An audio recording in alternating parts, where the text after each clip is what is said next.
Täällä ollaan Tähtitorninmäellä.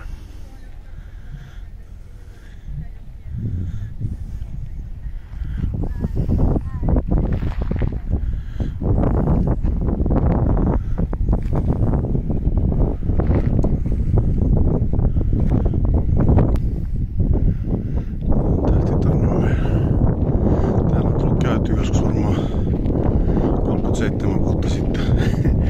Nuorena täällä joskus kaivarispippaloitiin, niin taisi olla Sarikin mukana. Silloin käytiin täällä raketteja kattoja ja paukutteli kesällä joskus käyty.